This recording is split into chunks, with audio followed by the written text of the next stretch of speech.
welcome to my channel.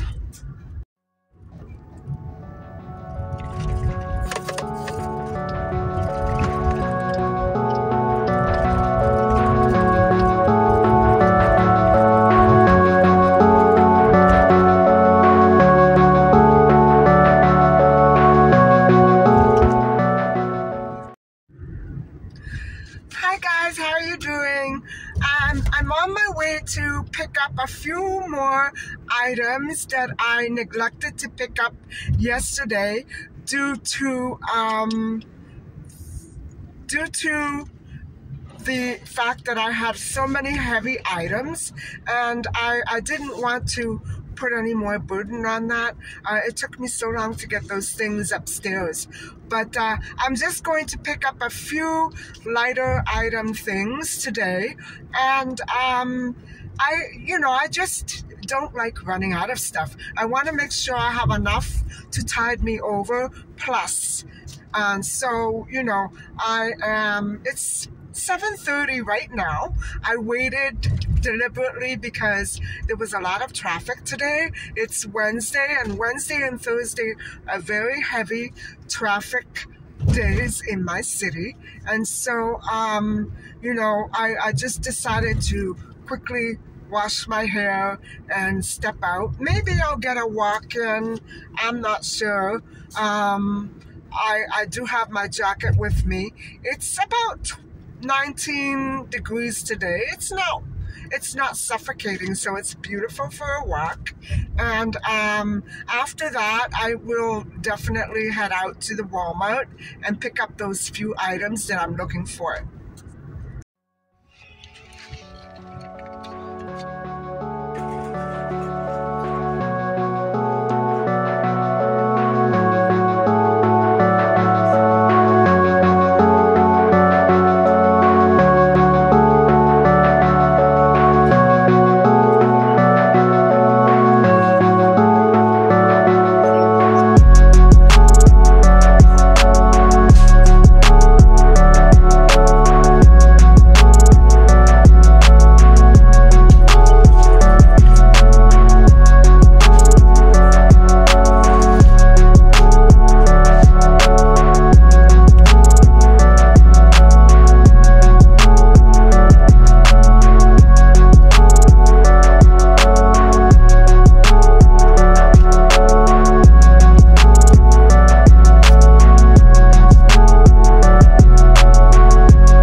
back home.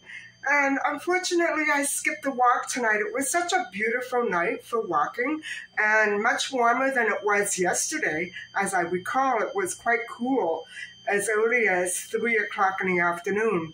And tonight was just wonderful. But I decided to just stick with my my agenda and only squeeze the walk in if there was time allowed. And so let me switch the view and I'll show you what I have. I have 2 hauls for you. So everybody, this is my Dollarama haul, and I told you I did need some more rocks for the vases, and I also picked up some of this to put inside of where the dry flowers are, and I needed another package of those, and I decided to pick up a frame for, there's my dad's photo that I want to enlarge, and I want to hang it somewhere, I guess close to my mom's, and so that seems like a good size to me. And then I picked up one of these, which I need. And yes, that one is almost finished. And altogether, I spent, let me see, $12.65.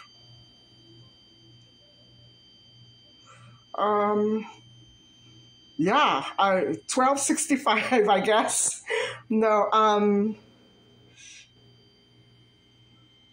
she didn't do it right. She didn't do this right. This is, you know what, guys? I don't have the receipt. I really don't. But I believe I recall it coming to around $20. I don't have the receipt. And so this is my Walmart haul. And yes, I am bad. I love egg pasta. What can I say? That's my favorite pasta in the whole world. And I would love to make it if I had the machine. I didn't find the right broth. This will do, but that's not normally what I like to buy. And this is tonight's dinner. And so I thought I would try that. And then I bought some more peanuts. And yes, rice vegetables. I remember trying something of this sort a while back, and I love this. And of course, more potatoes. And that entire haul came to $37.05.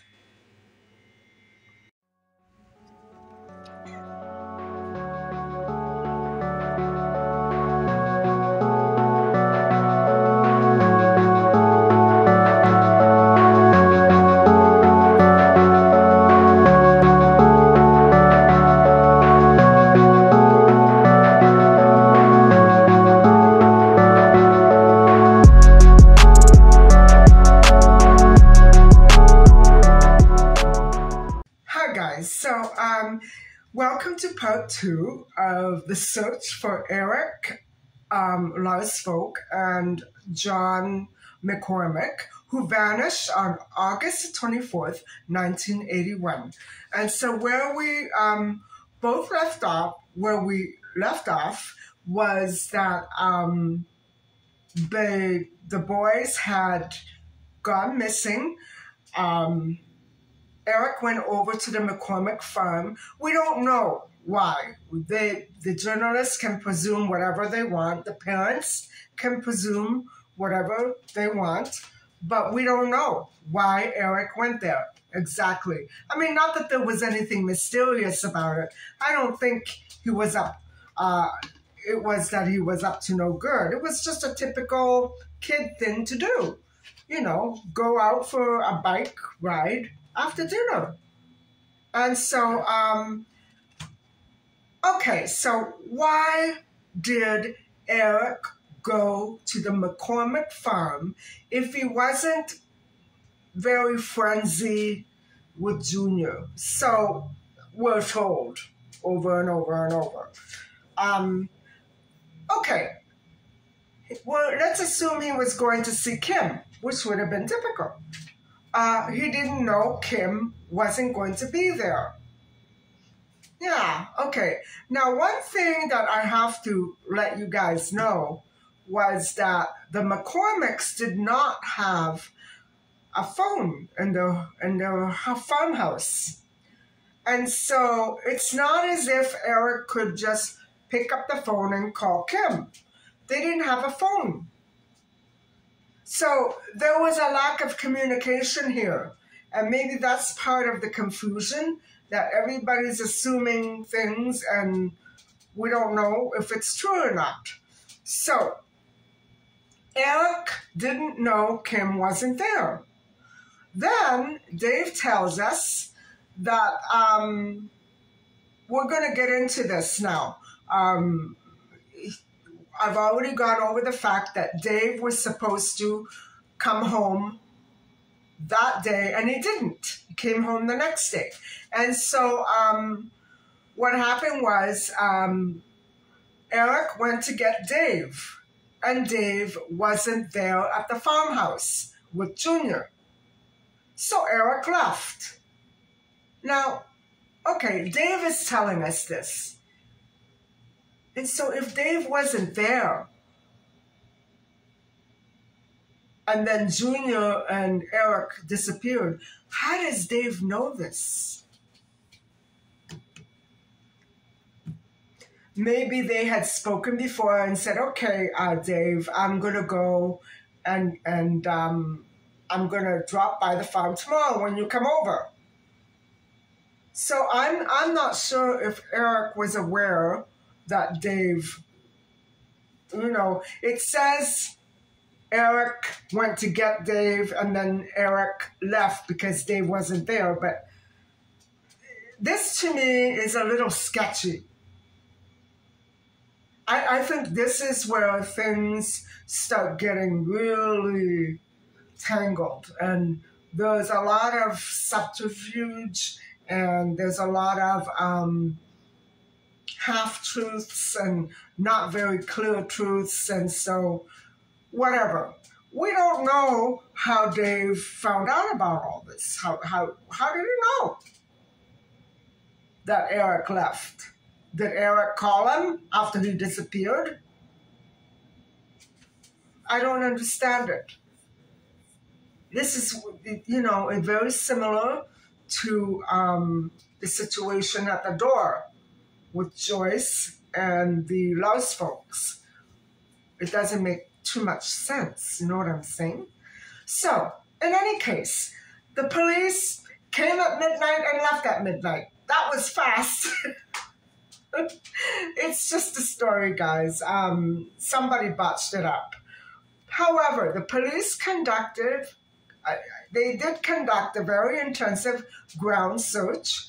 And you have to imagine that it was a remote area. It wasn't a bustling suburban city that was filled with lights and music and whatever have you. It was remote there. It was dark. There weren't that many streetlights at all. There wouldn't have been any, I don't think. And so all they could see, because it was so dark, were huge piles of gravel and big tank-like machines. Now, you have to remember also, this is 1981. They didn't have cell phones. They didn't have laptops. They didn't even have a home phone. They didn't have the proper resources to search for missing people at night. And so in the morning, the police regrouped and started the search again. And so every area of the McCormick property was searched. And why not the Lousfolk property?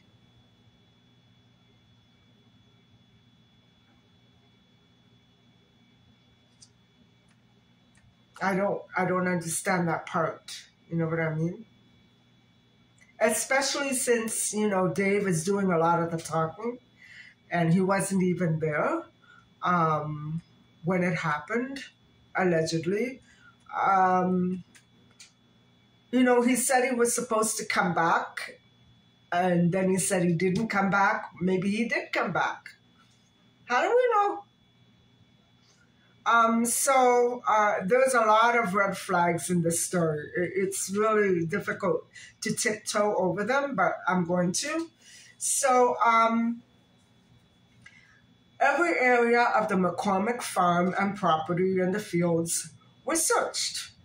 Footprints belonging to the boys from previous days were found, but nothing brought them closer to finding Eric or John. And so Lloyd Lousefolk said that McCullough's truck was on the McCormick property the night they began searching for the boys. Oh, so that was the friend that John Sr. was talking about. McCullough's truck was on the McCormick property the night they began searching, and Lloyd remembered it was parked near the barn. And the next day, it was in a different spot with red clay, earth, in the back. That's creepy. And a pond near a gravel pit on the 150-acre McCormick farm was completely drained after a tracking dog picked up a scent. But there was really no trace of the missing boys thereupon after that. You know what I mean? 60 officers, all in all, scoured every inch of that wooded area surrounding Horseshoe Hill Road, but nothing was turned up. In November, 3 months later, police searched for signs of the boys with a helicopter. Maybe somebody called the police and spotted something. And they now had a helicopter equipped with thermal vision for the nighttime. Nothing. Not only that, psychics became involved and insisted the boys were passed away and buried on the McCormick property. Would that be why they didn't check the Lousefolk farm? Anyway, Lousefolk's bike was found at the McCormick farm. And okay, this part to me is what I was telling you before. It doesn't sound right. John Jr. went to look for Dave and not Eric.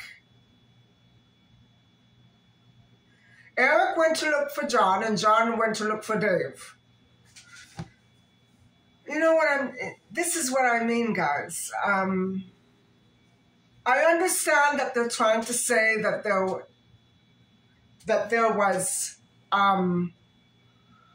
there was something, a miscommunication going on, but now I'm the one that can't communicate with you because I don't understand what the exact story is. And so I don't think the exact story is there. It's just a bunch of facts that are piling up against one another, but they don't always make the right sense. So, Eric went to get Dave, and Dave wasn't there, so Eric left. And how does Dave know all this? Eric didn't know Kim was there. Eric went to get Dave. Two diverse perspectives. Now, Kim later, after her father passed away in 2000, claimed that her father kept a mini fridge beside his bed, the same mini fridge that Dave talks about. And he drank from morning till night. So, drinking fueled his violent temper, frequently directed at Junior, at poor John, who I'm sure that he was very rambunctious, but he, the only thing that Junior could successfully do was irritate his father. So John Jr. loved to drive the black farm car, and the field car, the tractor, around the fields. But Dad would get so mad because in the process, Junior ripped up all the grass. I can just imagine the fights. And so I'm wondering now if Junior had an alcohol problem as well. I have to wonder because it was there, right? All the time. In a 2011 series, journalist Andrew Livingstone wrote about this case. And a decade later, after writing about it, Andrew got acquainted with Lloyd, Eric's father, now in his 90s and unable to confirm certain information. So Andrew, at that time, was still very consumed in 2011 by major gaps and red flags that were overlooked. Well, they weren't overlooked by me. Maybe mine are different from his, but they're not overlooked by me. Moving on, Lloyd, Eric's father, had very vivid memories of August the 24th, 1981, as chaos unfolded on that warm, cloudy August night. Lausfolk remembers John Sr., who sat at the couch drinking beer. But, on the other hand, Lloyd crawled in dirt and heavy darkness, looking for broken branches in pine saplings that lined the gravel pit, and he was consumed by fear that someone carried his boy away through here, that spot, through the dense forest, and, that was connected to the McCormick's 100-acre property. I hear it was 150, and then I hear it was 100. Maybe they sold part of it. I don't know. So, John Sr. simply told Lloyd at the time that he had a friend over and that the boys probably had stowed away in the back of his pickup. With whom? There, I just noticed another discrepancy. When would they have had a chance to stow away? Who would have been driving it? This story doesn't make any sense at all. I can't believe I missed that one too. There's too many for me to count. By all accounts, McCormick's comment that they stowed away was probably his most significant contribution to this search, which was called off by police after midnight. And it resumed the next morning. McCormick's friend headed out west, and so later the Lausfolks and investigators learned that the name of his friend with the truck was George McCullough. Was that the truck that he thought the boys were stowing away on? Did they bring it back in the middle of the night and park it in a different spot? Did George stay the night? Wow. So, in any case, there was no further trace of Eric and John Jr. anywhere ever again. The only clue was Junior's beat-up black Chevy farm car, discovered skidded to a stop with its hood and door open. Remember Lisa Mass? And it was inside the gate to the gravel pit pathway at the edge of the field behind the McCormick farm, which leads to a gravel pit behind it. Now, I'm sure the boys are not there. If they are, that would mean that the police did not search. But I'm sure that they did search, and I'm sure that the boys are not there. And so the boys' bikes were found at the top of the driveway, leaning against the house, just like Kim said. And so, but she didn't say that she saw Junior's bike there as well. She only said that she saw Eric's bike. And she would have had to have known Eric on a pretty friendly basis if she knew what his new bike looked like. But, I mean, I'm just commenting. So Dave returned home from Fort Erie the next day. How do we know that? We don't. So, and he joined in the search at the McCormick farm. And the Lark's folks were not at all searched. I don't understand that one. I don't understand that one. So, I mean, even if somebody else put him there, they should have searched the Lark's folk home. You know what I'm saying? It doesn't make sense to me that they would search one and not the other. And so, Dave immediately noticed the black car on the field, and he says Junior took pride in his cars, and he had at least half a dozen of them, all parked between the field and the gravel pit. So the black car out there like that, with everything open, was out of place. But Dave knew exactly why the hood was open. Boy, Dave has an answer for everything. Don't he? Wow. So he'd been the one to help Junior figure out how to start it. So in other words, the hood was open because the boys had been trying to start it. So Dave said it was Junior's favorite because it did run, but the keys were missing. Were they? So the only way to start it was to jump start it because there was no real ignition. So you attach the wires, put a screwdriver between the two starter terminals to make the starter work, and the engine would run. So starting the Chevy farm car was a two-person job. And when Dave saw it that day, the wires were on the driver's seat. It was still, okay, now we're going to another scene.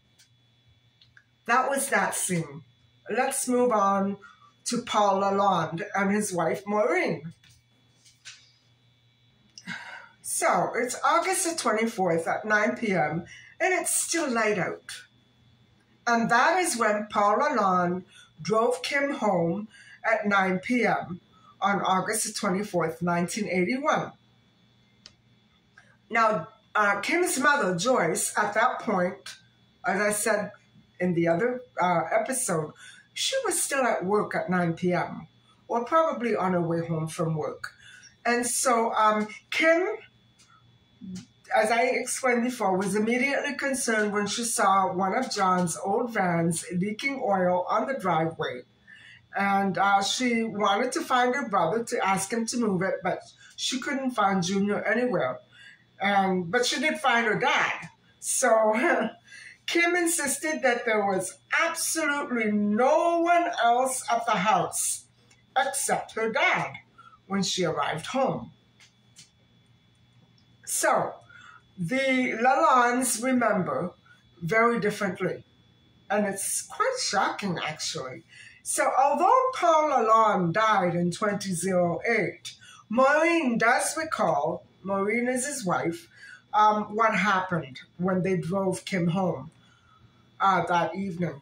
Kim babysat their two children, and when Paul got back from wherever he was, that's literally how it's worded, from wherever he was, he packed the kids and Kim into the car and drove her home. And that is when he saw the boys, said Maureen. They were on their bicycles. And so Paul, at the time, was driving a very large beige Lincoln vehicle. And he had to be very cautious about making that U-turn because of the kids, the boys, in the driveway with their bikes. Okay, so who's telling the truth? Kim or Paul? Marine. Kim got out of the car at that point and went over to the boys and started talking, and then Maureen and Paul went home. They drove home. So, Maureen says, Paul never met Eric or Junior, but he described the boys in detail, what they were wearing, and yet, on the John Doe website, nobody knows what John was wearing.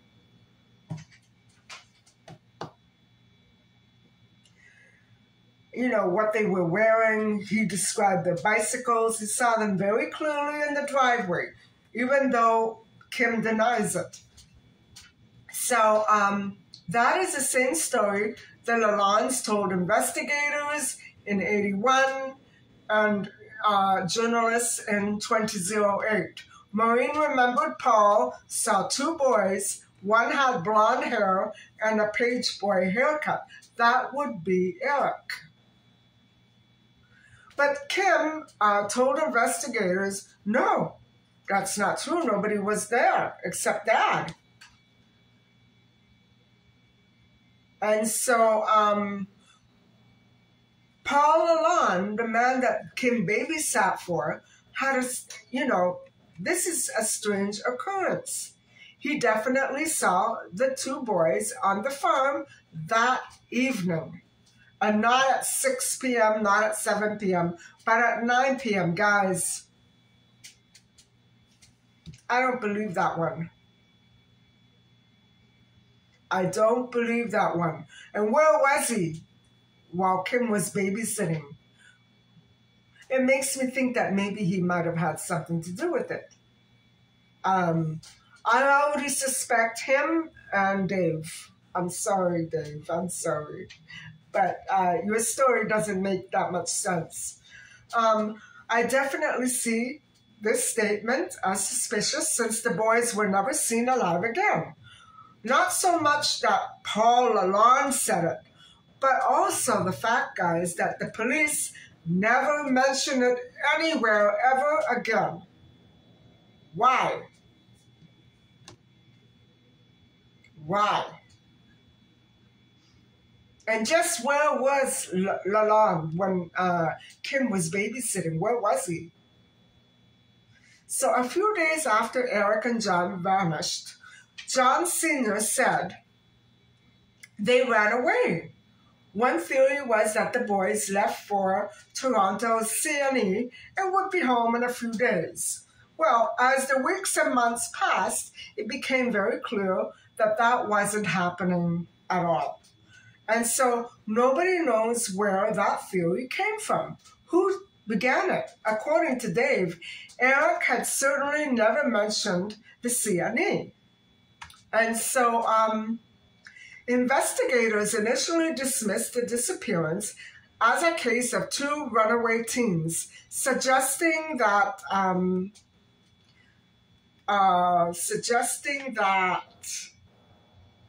they had gone to the CNE, and that could not be. That could not be. Neither boy had a change of clothing. Eric's new backpack for school was found in his closet, and John's wallet was on top of his dresser back at the farm.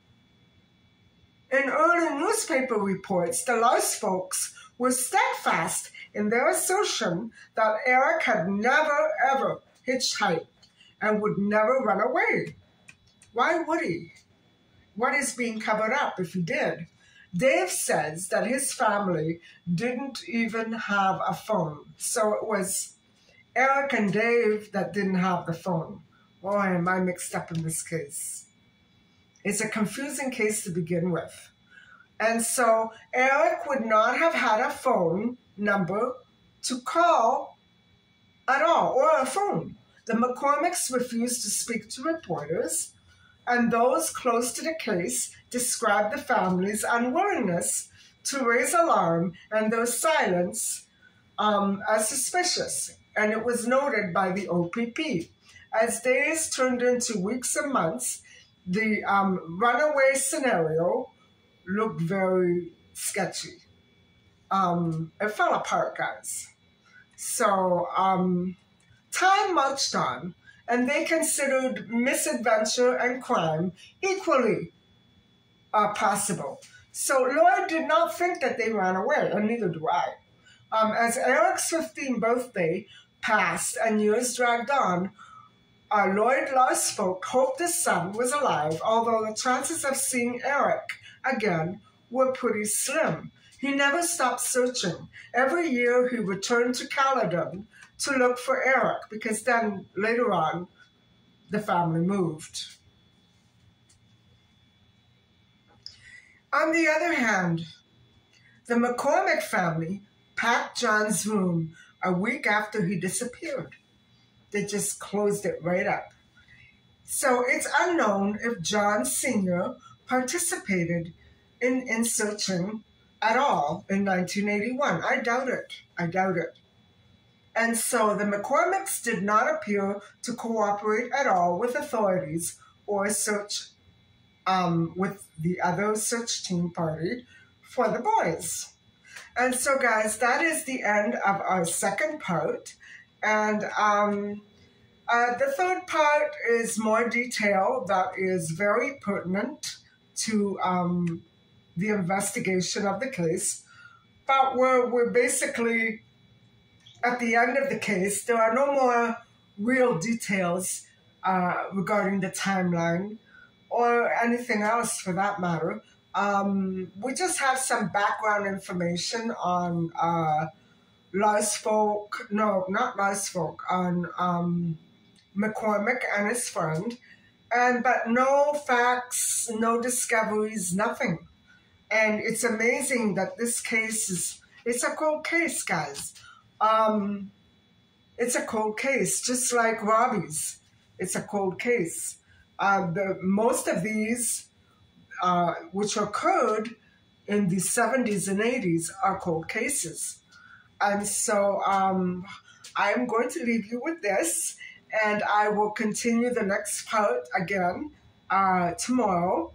And I'm not sure, I'm not going to do another Maddie episode until I get through with this case. So thank you very much for watching, and please don't forget to like and subscribe. Bye for now.